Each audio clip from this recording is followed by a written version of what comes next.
Ravens flock, what's going on? I hope everybody's having a good weekend so far. So tomorrow we got the game coming up against the Titans out in London. I don't think it's gonna be too interesting of a game because I do believe we're gonna bounce back, but at the same time, there's just two major things that I absolutely believe we have to just focus on. Two simple, obvious things we gotta focus on that would pretty much guarantee we're gonna win. But first, real quick, I actually want to play a clip from Lamar when he sat down and did a press conference when he was talking about all the drops from the wide receivers last week.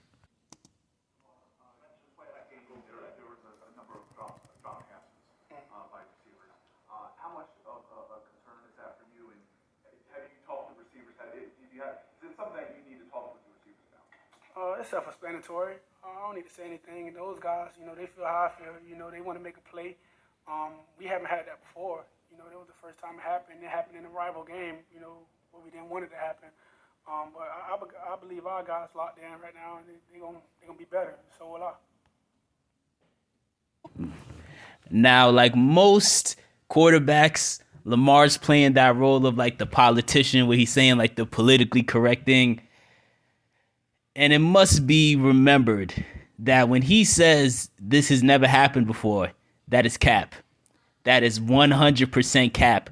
As Ravens fans, we can all think back to different games where so many points, so many yards, so many great opportunities were left on the table because of drop passes. Like for me, the game that last week against the Steelers reminded me of most, of course, was definitely 2 years ago when we played the Lions.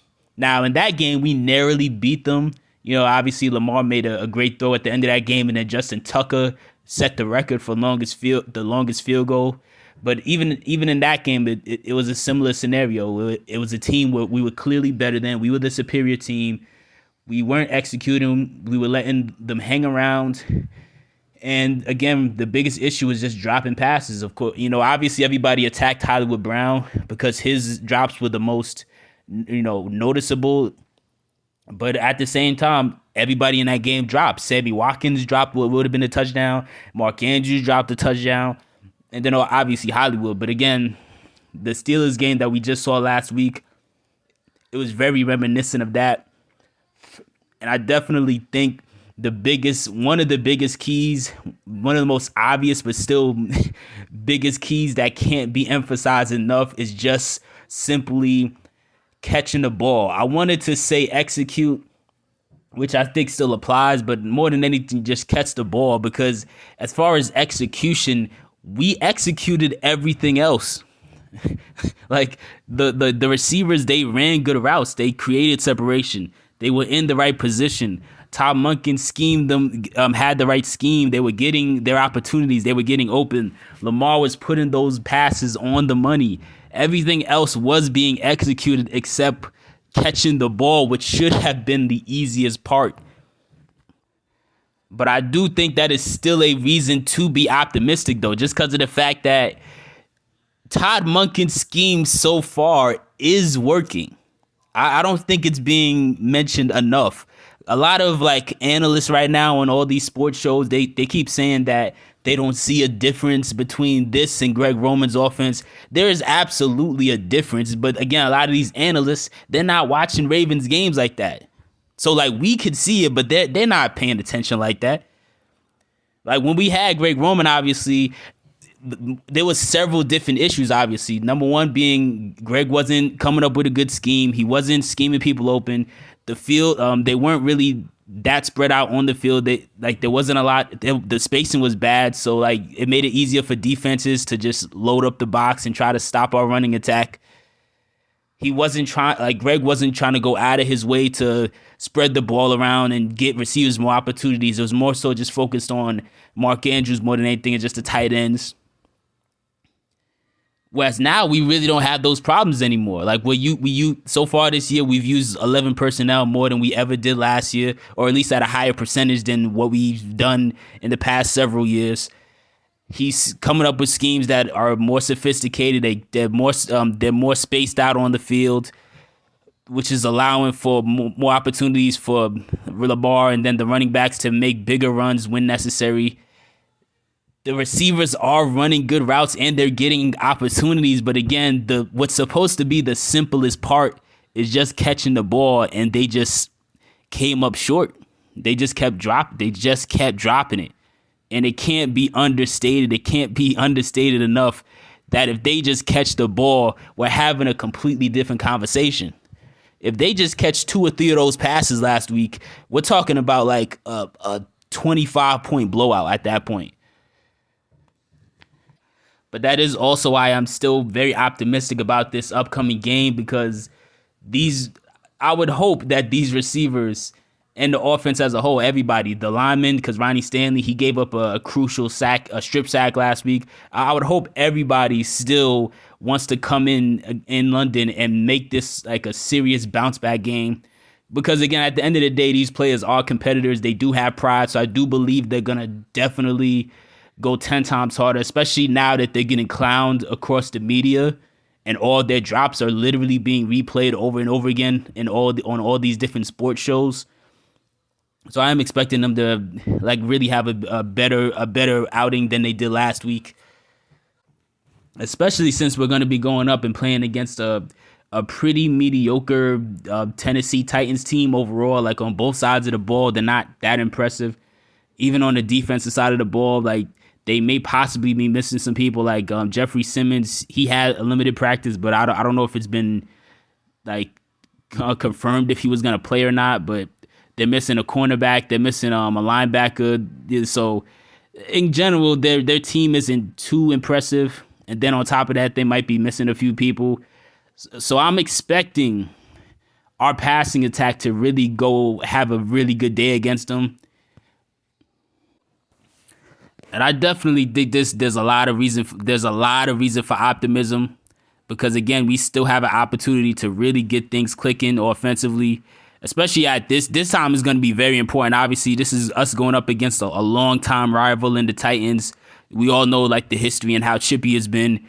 We can go in there, have a major statement game, have a better memory when it comes to overseas games, because a lot of Ravens fans, when they think about us playing overseas, it's usually not like the greatest memories. But at the end of the day, this is still a great opportunity if we just simply execute.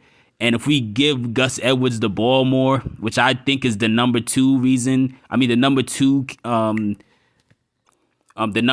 key to us really getting the job done in this, I think we're going to just go out there and just blow the doors off in this game. Again, nobody is saying that Gus Edwards is like some super talented running back. Like a lot of people were saying that we should trade for Saquon. And yes, Saquon, as far as just raw talent, obviously he's better than Gus. But Gus still deserves that respect. On his career, he's still a guy that puts up 5 yards a carry. He's still a guy that when you need that goal line touchdown, you can trust Gus. It is definitely weird to me that so far this season, they have not gone out of their way to really get Gus going. Like there's only been one game so far where Gus had 15 or more carries, and it was against the Browns where he literally had 15. Against the Texans, he only had 8. Against the Bengals, he only had 10. Against the Colts, he only had 11. And against the Steelers, he only had 12. And I understand, maybe they want to get other running backs involved. But like I said in the last video, I'm not a big fan of us still doing this running back by committee stuff. I understand that maybe they trust Justice Hill in the passing scheme more, maybe.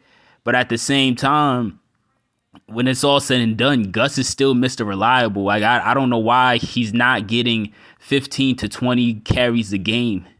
I do believe like getting Gus involved more would be another major key. As far as players that we're missing right now, Keaton Mitchell and Owe are the only ones that I think Keaton Mitchell actually did practice, but Owe definitely did not practice all week, so I'm assuming he's going to be out of the game for the most part. But we're going to see a lot of guys come back. Obviously, Ronnie Stanley's going to be back again. Tyler Linderbaum's coming back again, obviously. Like, I believe Morgan Moses is coming back. I got to double check, but either way, our O-line should be like in a much healthier place compared to where it's been the past couple weeks. And as far as the defensive side of the ball, I don't think there's a whole lot to say about the defensive side of the ball because they've been balling out. They've been lights out.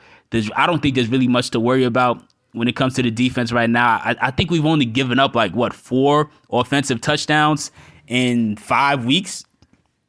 So I think the defense is still fully locked in, and this is going to definitely be another game where I think they could easily dominate. Ryan Tannehill, he's not having a good start to the season. He's thrown like 2 touchdowns. He got 5 picks.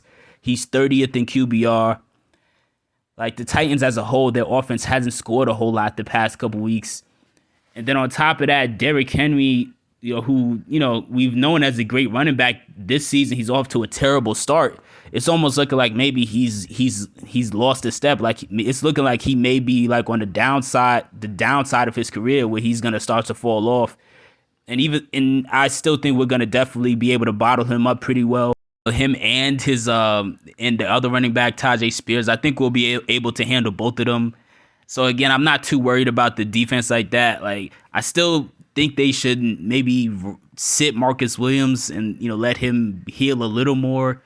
I'm interested to see if Marlon really gets back on track this week, because last week he just got lit up. He just got lit up, man. He allowed 6 catches for I think something like 80 yards, and obviously that touchdown at the end of George Pickens, which is crazy to think about, because if I'm not mistaken, I don't think Marlon allowed a touchdown all year last year. So that definitely had to be embarrassing. But either way, man, I'm thinking this is going to be a very good game, a very good bounce back game for us. I think we can win this game. I'm still going to pick 30 points because we still haven't scored 30 points yet. So I'm still going to pick the final score of this game to be 31-13.